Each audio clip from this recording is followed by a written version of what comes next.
Physics C live. We come to you live every night at 6 p.m. for lessons getting ready for your AP Physics C exam. My name is Roger Siegel, coming to you from Sarasota, Florida. And with me tonight, as always, is my teaching partner, Kristen. Hi guys, my name is Kristen Gonzalez Vega and I teach in Frisco, Texas, where it is 5 o'clock. Great. Well, thanks, Kristen. And again, welcome everybody. Really excited to have you. So we find ourselves with a whole new test, a whole new opportunity this year. And so we're excited about getting you ready for the exam. And I want to talk first about some things that we want to make sure we look at every time we do this. And so let me start off here and get my PowerPoint going here. So again, this is I'm Roger, and this is and Kristen's with me. And the first thing I want to make sure you know about is the fact that this year's AP exam is different than it's ever been before.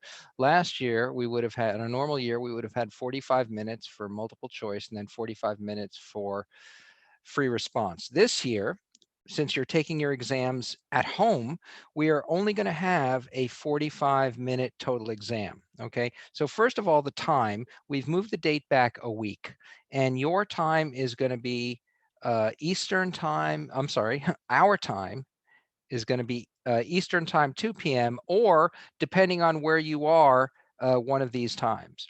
Now, we said you only have 2 questions. Your first question is a 25-minute question. You're going to read it, respond it, and then you're going to take 5 minutes to upload. Okay? After that, you're going to have a second question, 15 minutes, and you're going to have 5 more minutes to upload. And that's it. That's your AP exam. You are done. And that's how it's going to go down. Now, as we get closer, we're going to give you more drills and things to kind of get ready. But please, please stay abreast and also visit the AP website to catch up on what's going on. Now, as far as Kristen and I are concerned, our job is to get you ready for the E&M exam. And so here we are. This is our review schedule. And so far, we've looked at Coulomb's law. We started looking at electric fields and field lines yesterday. And today we're going to do more field lines due to point charges. Okay.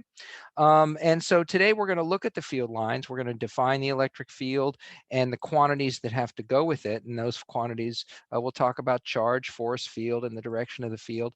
And we'll be able to calculate them in an electrostatic system.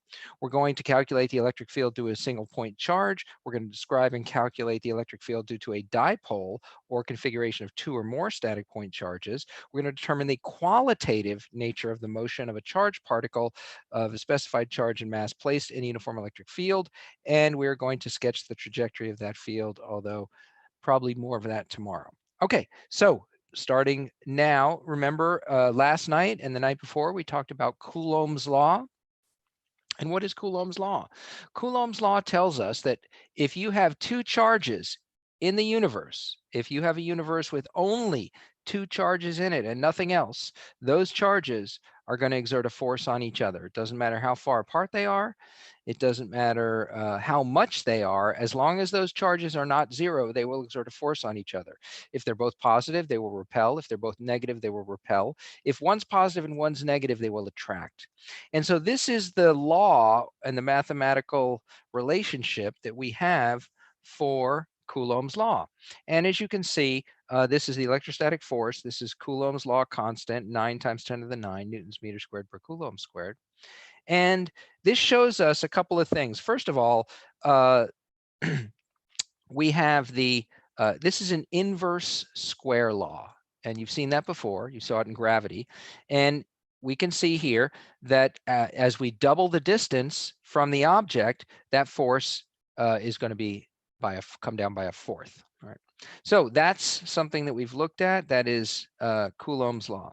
Now, let's talk about, we're going to talk about a field today, and I want to pivot from a force to a field. Okay, so a force is an interaction between 2 objects. You must have 2 objects to have a force.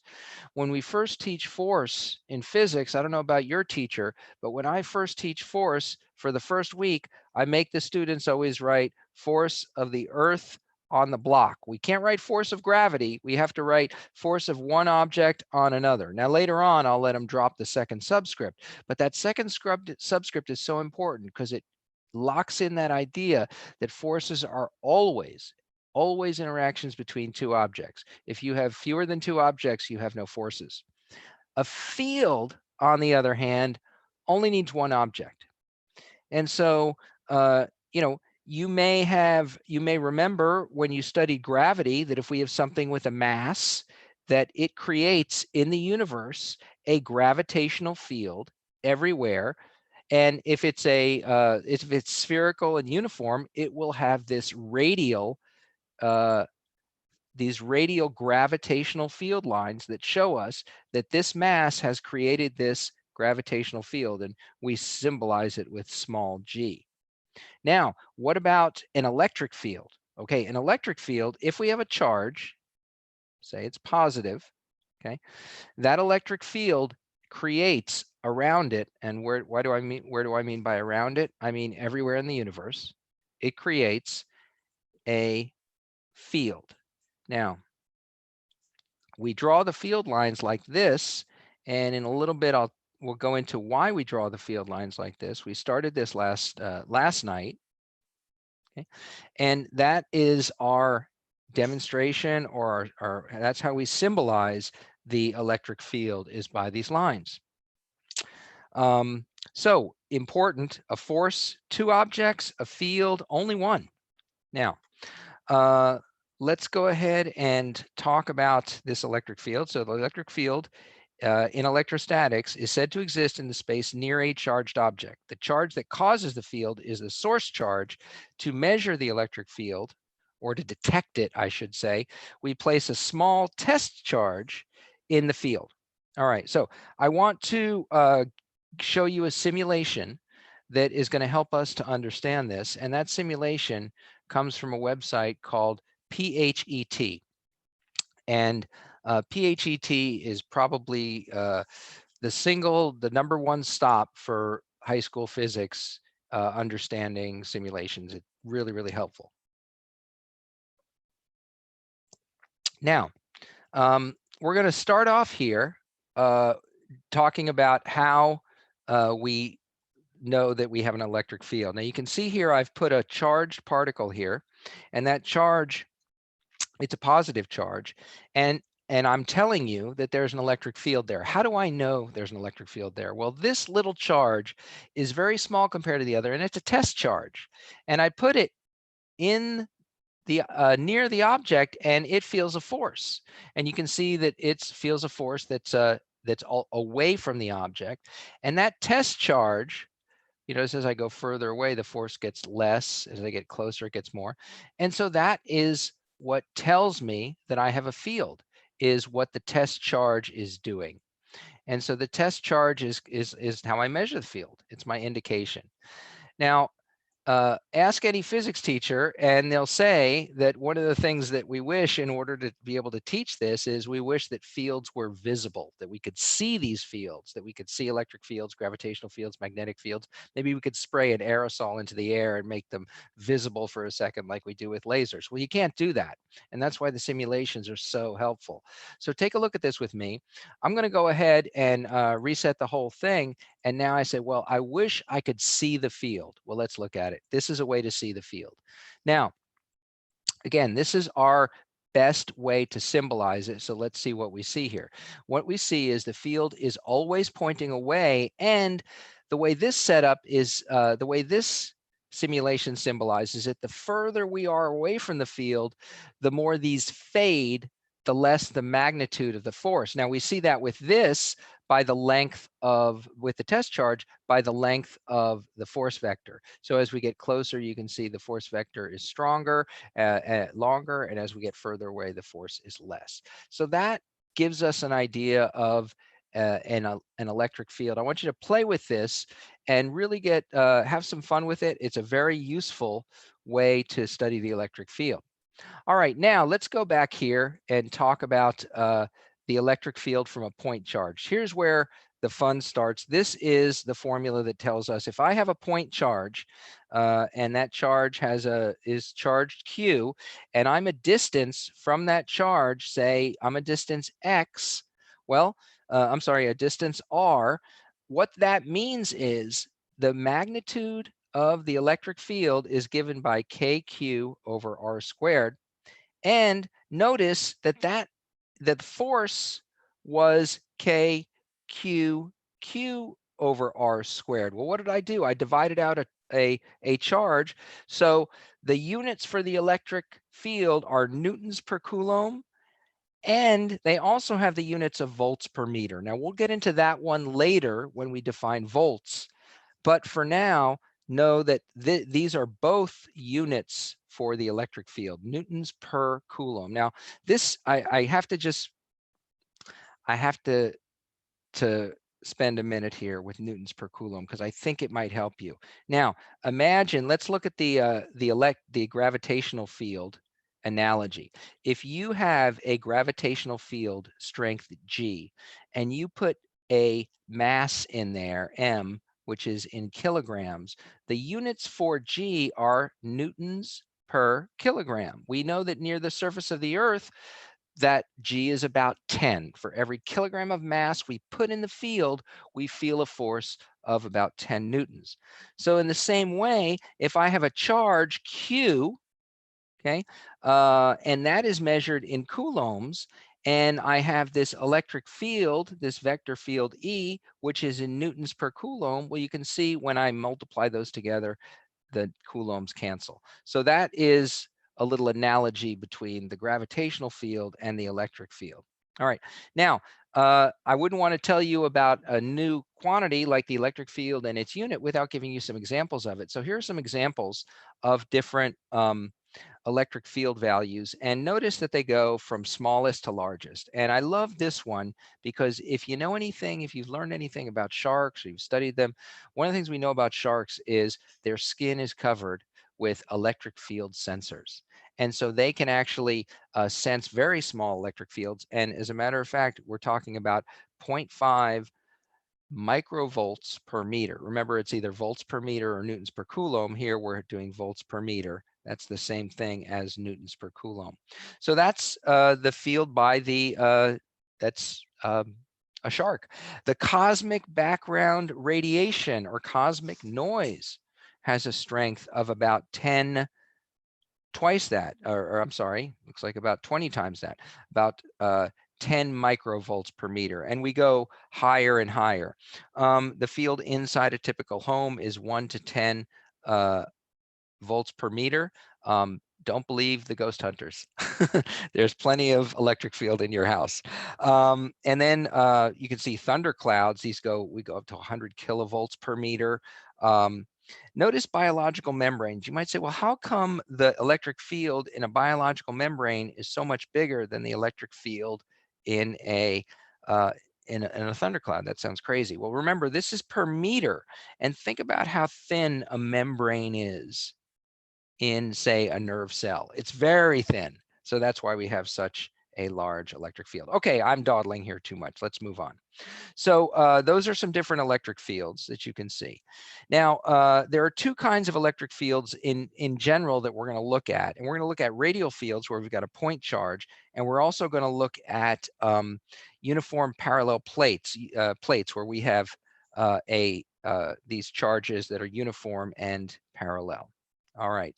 So that is all I can tell you right now about electric fields.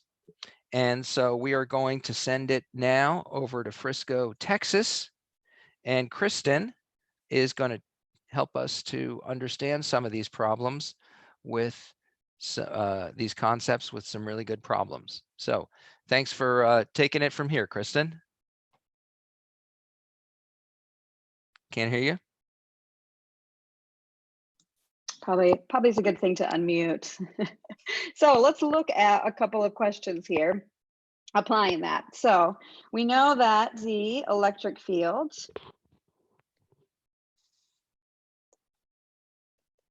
is now KQ over R squared. Oops. And we also know that the electric field is the amount of electric force per charge, right? So sometimes those come in use when you either know what the field is and you're trying to find what the force is, or vice versa. But that's kind of where we get this one right here.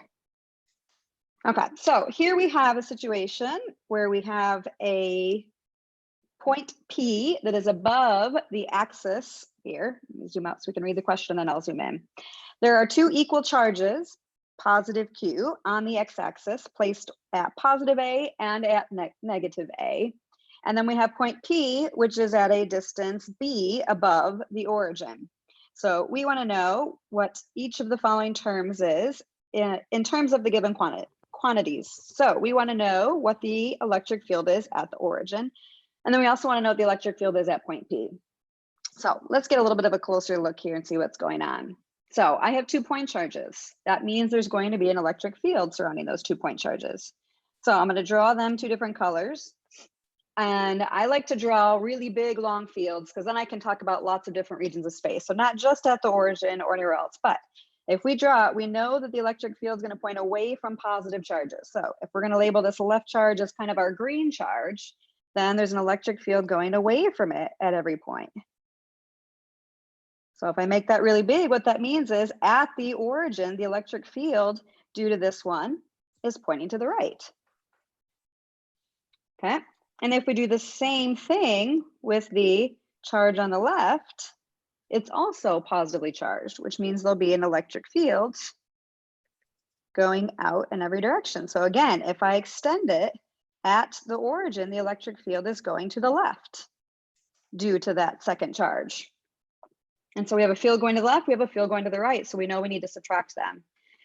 Since they have the same magnitude of charge and they're equal distant away from that origin, then we know we could find that this field here due to charge 2 is KQ over, well, the distance from that point, which is the origin to that, would be A.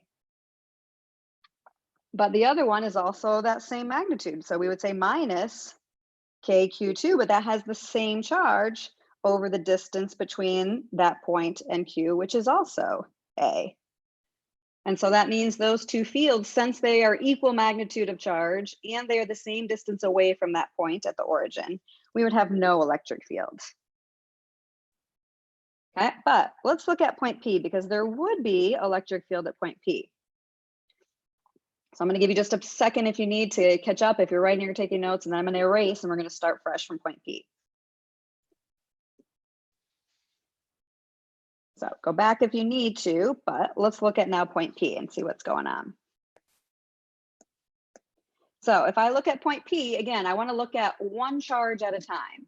So we're going to ignore the charge on the right at that positive A location. I'm going to look at just that negative A charge. So it's a positive charge, and I want to know, well, at point P, which way would that field be? Well, it's going away from that positive Q in every direction, which means if I extend that out, at point P, the electric field is pointing up and to the right. And if we do the same thing with our charge 2, again, that electric field is radiating out in all directions, which means if I extend out at point P, it's going up and to the left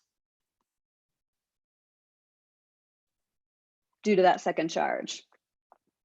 So we want to look at, well, what would be the field of just one of those? So let's look at just the blue one, since that's the color I have right now. So if we look at that electric field here, E2, how could we find that? Well, we know E is KQ over R squared, but we've got to put it in terms of things that we know, right? So if we have our rectangle here, the R is the hypotenuse here of our triangle. So we've got A here, we've got B here, and so then our R is going to be equal to the square root of A squared plus B squared. But this is R squared, so that means that the electric field due to this point charge would be K times Q over A squared plus B squared. And then the electric field due to this other one would be the same thing because it's the same r distance away. Let me switch over to my green. The same r distance away, same magnitude of charge. So really I could say, well, I've got 2 of these. But that's at an angle, right? And we don't like to combine vectors unless we break them up into their components. So let's look at one side here. If we look at just our electric field due to our charge 1, the green charge. Well, there's an x component to that electric field and there's a y component to that electric field. And what do you notice if we compare the x component of the blue charge or charge 2? Well, since they're the same charge, same distance away, the magnitude of that field is the same, then those x components would be the same. And so the x components are going to cancel out. And really all we're concerned with is the y component. So how are we going to get the y component here? Well, if we call this theta, well, then that means we can find the y component by multiplying by the sine of theta. Okay, but again, I can't leave it in terms of theta because that's not something they're giving me here, right? The only thing I know is A and B and the charge. And I can have constants like K. So if I want to get rid of the sine theta, well, I've got to, if I extend my triangle down here, say, well, this theta here would be the same as the top theta in my green triangle, right? There's those alternating angles there. And so I can put that in terms of this triangle. I'm going to redraw it here. So this is my R, my A, and my B. And so if I want to find that, instead of saying, well, I want the sine of that, well, we can say that the sine of theta is going to be equal to A over R. Well, we can't use R, so we have to say that's equal to A over the square root of A squared plus B squared. Right, so we're going to plug that in over here. So this becomes 2 times K times Q over, well, I got to plug in that A squared plus B squared for the R there times the sine of theta is A over the square root of A squared plus B squared. This is probably going to start to look familiar to you guys because this is a pretty common thing we do. We're going to see it again with our ring of charge and things. So I need to combine these together. So the square root of A squared plus B squared is really the same thing as A squared plus B squared to the 1/2. And A squared plus B squared is really the same thing as 2 over 2. When we multiply those exponents, really we're adding them. So 2 over 2 and 1 over 2, really this becomes 2 times K times Q times A all over, this becomes A squared plus B squared to the 3/2. And so that is what the magnitude of the field is going to be at point P. That net field is going to be upwards and have a magnitude of 2 times KQA over A squared plus B squared to the 3/2. So we combine those together, we look at those X and Y components and see what's going to cancel out and what is not. Okay, we've got another one here where we have 2 positive Q charges, one at a location of 2 and one at a location of 4 on our x-axis. And we want to know if we were to graph the function of the electric field versus that x distance, what would that look like? So again, I'm going to draw in what would those fields be on the axis due to these 2 charges. So again, I'm going to make the left one here my green charge. The field would point to the left on the left side and to the right everywhere on the right side. And if we look at the second charge that's also positive, that means the field's going away. So it would go, I'm going to draw it just under here, to the left here, to the right here. Well, let's look at what's happening on both sides, like what's happening to the left of that charge at location 2. Let's look at what's happening to the right of the charge, anything beyond 4, and let's look at what's happening in the middle. So if I look anywhere between 0 and 2, well, both of those electric fields are pointing to the left. So those fields are going to combine. If I look at to the right of location 4, those are both also pointing to the right. So here they would also combine. But if we look in the middle, and I'm just gonna, again, draw here, well, due to this green charge, the electric field is pointing to the right. But due to the red charge, the other positive charge, the electric field is pointing to the left. So the field there is going to subtract. And we know our relationship for E is KQ over R squared. So look at these graphs here and you tell me what you think would best fit what's going on. There's a couple we can eliminate right off the bat. Because we know if these are subtracting, we know the electric field's got to be 0 in between. And if these are the same magnitude of charge, we know exactly where it's going to be 0. If they're the same magnitude of charge, the electric field's going to be 0 right smack in the middle at 3. So that means I can get rid of B, I can get rid of C. The only ones that have an electric field of 0 are the other 3. Well, and then we want to look, if I am really close to this charge, if R is really small, well, that means the electric field is really big. So close to these charges, we should have really big electric fields. Well, that gets rid of D. And we know that it's not a linear relationship because it's related to R squared. Okay, so let's look at A. We look at A, as we start at 0 and we get closer to 2, that electric field is increasing, which is what we want to see. And then after we get past 2, where they're subtracting, it's starting to decrease all the way to it becomes 0. And then it's going to increase again as we get close to 4, and then decrease again as we get further out, because as R goes up, E goes down. So we have that relationship there for A that fits our data. Okay, I got one more here. We have another axis, and we've got 2 charges, Q1, Q2. Q1 is at location of 0 on the x-axis, Q2 is at positive 12. And Q1 has a charge of negative 1 Q, and Q2 has a charge of negative 25 Q. And so we want to know at what point is that electric field going to be 0?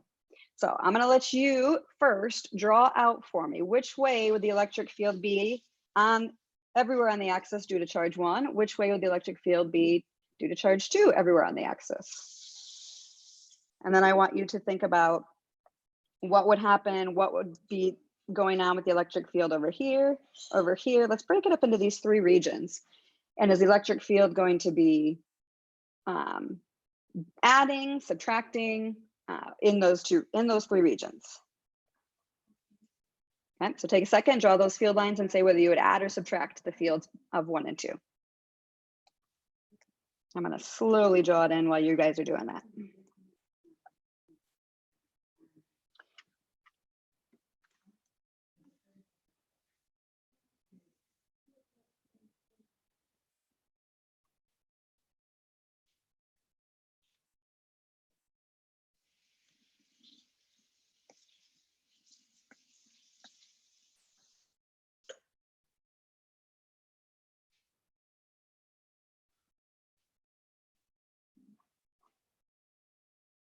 Okay, so if we look at our Q1, the blue charge here, well, since it's negatively charged, we've got electric field pointing towards it.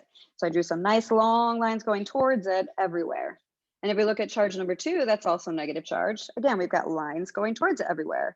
Well, if we look at region 1, I've got electric field going to the right due to Q1 and also to the right due to Q2. So that means we're going to add up those E fields. If we look at region 3, we've got both those electric fields going to left. So again, we're going to add up, right? These are the conceptual things that we need to get really good at because these are things that we can be tested on, right? We're going away from the more mathy focus, more based onto the concepts. But if we look at the center, we've got electric field going to the left due to Q1 and to the right due to Q2. Well, if they're going in opposite directions, we got to subtract those vectors. So we know that it's going to be somewhere in here that it's going to be 0. And when is it going to be 0? Well, that is when the electric field due to charge 1 is going to be equal, but in the opposite direction of the electric field due to the second charge. So I can say, well, KQ1 over R1 is equal to KQ2 over R2. But I also know that those are not exactly the same R, right? So I can't just solve for that R.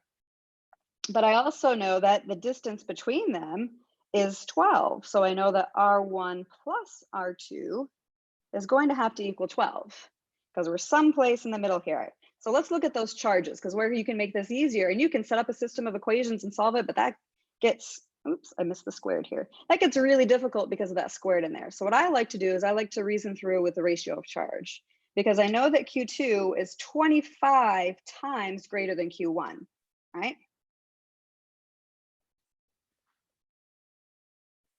So if Q2 is 25 times greater, well, in order to cancel out that field, we know that the radius also has to be 25 times as big. So we know that R2 is going to have to equal 25 times R1. So then we can plug that in now to my equation here, because I can get rid of one of those R's, because I know R2 is 25 times R1. So R1 plus 25 times R1 equals 12. Okay. Oops, but this is squared, so we don't want it to be 25. We want it to be 5 times the radius, because we want R squared to also equal 25. If the top is 25 times as big, the bottom is 25 times as big. What squared gives us 25? 5. Sorry, guys.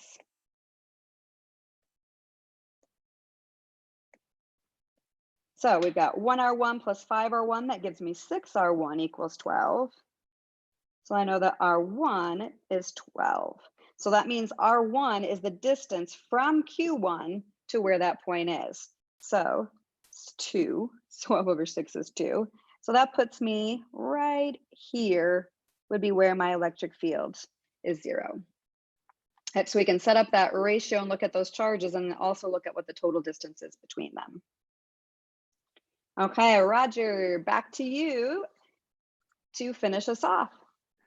All right, thanks, Kristen.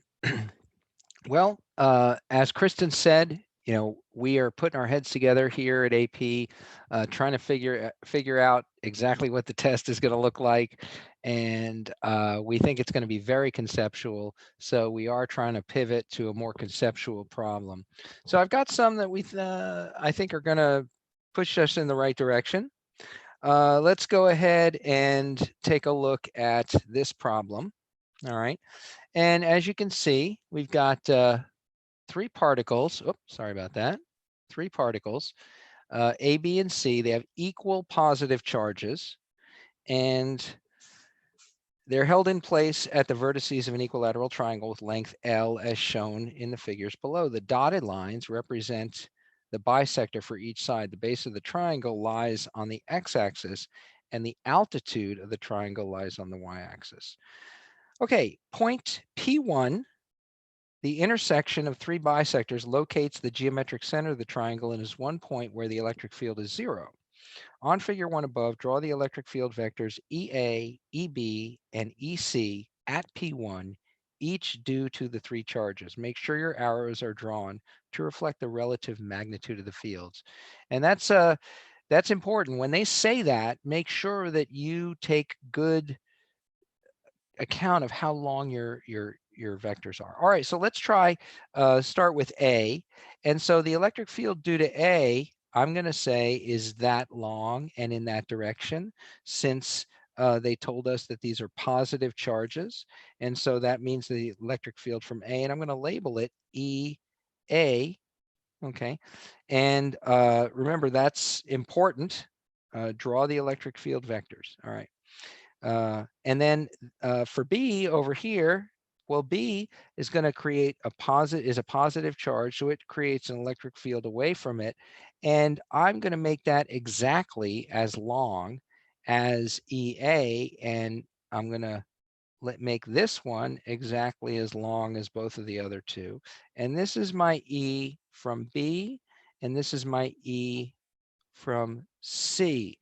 Now make sure that you always label these. Most of the time the problem says draw and label. So now let's see what we have next. Now there's another point where the E field is also 0. And this was point P1. This is the new point. And the field is also 0 there. So again, here they want us to draw the electric field vectors. Now, Notice for EA, I'm further away than I was at P1. Here I was closer to EA. Here I'm further. So I'm going to draw this line, and it's going to be a little bit shorter than my previous line because I'm further away. And so that's labeled EA. And then I've got an EB. Now this is pointing away from B, but the question is it closer or further away? Well, it's actually closer. So I'm going to have a bigger E field line there, and that's EB. And then over here on the other side, I'm also going to have an E field line, and it will be longer than the previous, but I want to make sure that these two are the same length, and so that's going to be EC. All right, and I think I drew them pretty close, but I also put this little hash mark here, and that's a symbol for more. So we can see that EB and EC got longer, we're closer to B and C, and EA got shorter because we're further away. Now it asks us to say, well, what happened to each of these? You know, P1, P2 are the same. And so EA, we said, was less, and EC were each greater. And that's it. It does not ask us to explain, so we'll move on. All right, now the next part says, explain why the X component of the electric field is 0 at any point on the X axis. All right, now here's where you've got to, really think of writing a sentence. Now it doesn't say a paragraph length response. This is a short answer. Please try and do this in less than 3 sentences. 2 is usually enough, but don't write a whole paragraph because you're going to be stretched for time. So why is the X component of the total electric field 0 on the Y-axis? Well, first of all, charge A is on the Y-axis and creates no field in the X direction. So that is the reason there is no X component of the total electric field due to charge A. Charges B and C are equal and symmetric about the Y-axis.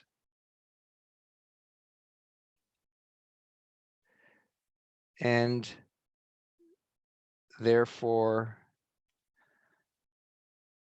their X components cancel. All right, so remember, try and be as clear as you can so that it makes sense. And again, practice writing. Don't just roll over these and go, oh, I know what that is, because in the heat of the moment, you've got to get this on the paper. All right, let's look and see now. Here's a different problem. And this one says we've got a square of side A, and it contains positive point charges of Q plus on the lower left and negative point charges on the other 3 components. Indicate with an arrow the direction of the net electric field at point P. Now they want the net field, and I'm going to draw the net field here. So I'm going to have to draw a little workaround over here. This is my scratch sheet. So I'm going to call this A, B, C, and D. And these are positive, negative, negative, and negative. Now, when something has a negative electric field, that means that its field line is pointing towards it. So this is the field line from B towards it. Here's the field line from A towards it. Here's the field line from D toward it. And then here's the field line from C. That's a positive charge. That's going to point away. And so what we can see is these 2 fields cancel. And what we're left with is these 2 in this direction. So the net field is going to be in that direction. So it says indicate with an arrow the direction of the net field. Nothing about the magnitude or where it came from. I don't have to label it. There it is. It is just an electric field. I'll label it that. All right, now the next part says derive an expression for the magnitude of the electric field at point P. Now, again, there are 4 charges here that are all contributing to the electric field. We've got, again, I'm going to label these A, B, C, and D. And so we've got A, and because charge A is negative, it points towards it. Charge B, negative. Charge C, negative. And charge D. And charge C is positive, so it points away. Now, the electric field, we've learned, is equal to K Q over R squared. So I know that these 2 are going to cancel, and I'm going to have 2 of these. I've got 1 from C and 1 from B. And because of symmetry, the distance here and the distance here, those distances are the same. And so I can go ahead and figure this out. Now, let's do a little bit of geometry and see what is the distance between each of these. Okay, so the distance from here to here. Well, if you see this, I'll draw this little triangle, actually, and notice that this triangle is a right triangle, and the legs, because of the symmetry of the square, are the same. And so that's a 45, 45, 90 right triangle. So if this is A, well, I know that this is the square root of 2 times more than this. So this distance is A over the square root of 2. All right. So my electric field from B is K, capital Q, over A over the square root of 2 squared, which is 2KQ over A. So that's from B. Now, what about from C? We said that we have from B and from C. So the E from C is also KQ. Distance is the same, A over root 2 squared. And so this also gives us 2KQ over A. So when I add them up, I get 4KQ over A. And that is A squared, sorry. And that is the total electric field in terms of the given quantities. All right, let's keep going. The next one says a positive charge is placed at point P. Put a positive charge there, okay? And it is moved from point P to point R in this direction. Okay, so we're going to move this from here to here, which is the midpoint of the bottom side of the square. As the charge is moved, is the work done on it, the work done by the electric field, positive, negative, or 0? Now before we answer this, we have to review what does that even mean. So if the work done by a force, remember, work is done by a force. In this case, we're saying the field, but the field exerts a force. So the work done, if the work is positive by a force, what does that mean about the object? Do you remember that? That goes back to something you probably learned in mechanics, and that is that when we do positive work on the object, we increase its kinetic energy, so it speeds up. Okay, and so if the electric field would do positive work, well, what does that mean? That means that if I moved in this direction, or if I let this move in this direction, it would speed up on its own. So does it speed up? In other words, does it roll in this direction in general? Does it roll downhill? And remember, if the work is less than 0, that means that you're having to do work, you're having to, push against a force. All right, I like to say, this is like uphill. So is the force doing negative work? When you push a ball uphill, gravity is doing negative work. It's working against you. All right, well, let's take a peek at this and see if we can figure it out. We learned in the previous part of this problem that at this point, the electric field is in that direction. And so I've got a positive charge. What happens to a positive charge if I release it in an electric field? Well, it wants to accelerate in that direction. That's the, if you want, that's downhill, right? That's rolling on its own. It wants to get away from me and accelerate. So if it rolled in that direction, that would be the electric field doing positive work. However, to move it from here to here, you see, I'm moving in the direction opposite of the direction of the electric field. So that means I'm having to pull that charge from here to here. I'm not pushing it, or I'm not letting the electric field take it. I'm pulling it, which means I'm doing positive work, which means the field is doing negative work. Now that is a lot of talking, but this is something that you have to really parse and try and break down to get it. And so don't speed through these conversations. All right, and then finally, the last question we have for today is describe one way to replace a single charge in this configuration that would make the electric field at the center equal to 0. So it says replace a single charge. And so, well, if I had, if this were negative, then all of my electric field lines would point away from the center. They would be equal in magnitude and opposite in direction on the from the four corners. And so what I would say is that I would replace the positive charge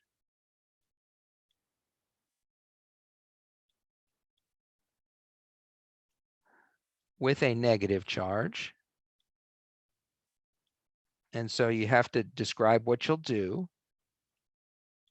Okay, and then justify, that's what I would do. And why would I do that? Well, a negative charge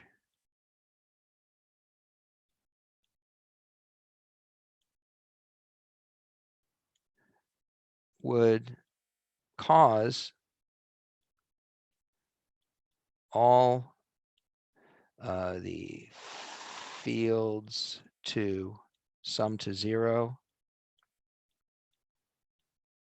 at the center. Okay. I'm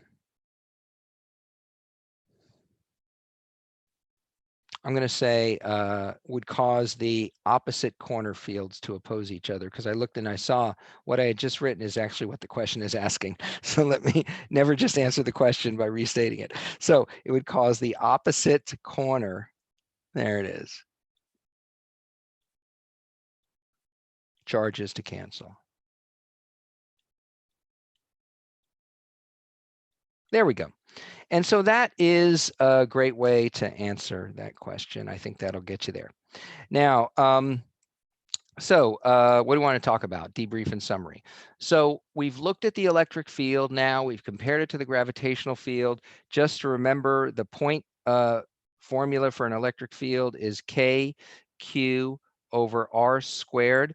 I don't believe that that one is on your formula sheet, but since you can make your own formula sheet for this exam this year, you don't have to worry about it. Make sure you write it down. I'm looking at the formula sheet right now, and it is not there, but what is on the formula sheet is E is equal to F over Q.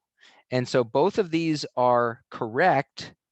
This is correct only for point charges, and this is correct for any kind of field I can think of if I put a point charge in it.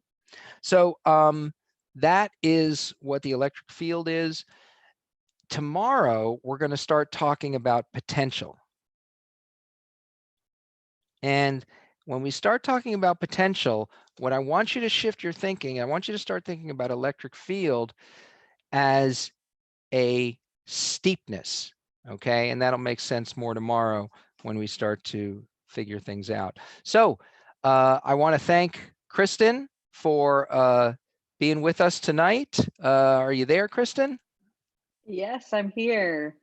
We're not actually going to get to potential for a couple more days, Roger. We're going to do Gauss's law tomorrow, and then we're going to get into potential. Right. Okay. Well, thanks so much. Thanks for tuning in. We hope these are helpful, and make sure that you come back tomorrow night for more physics, and have a great night.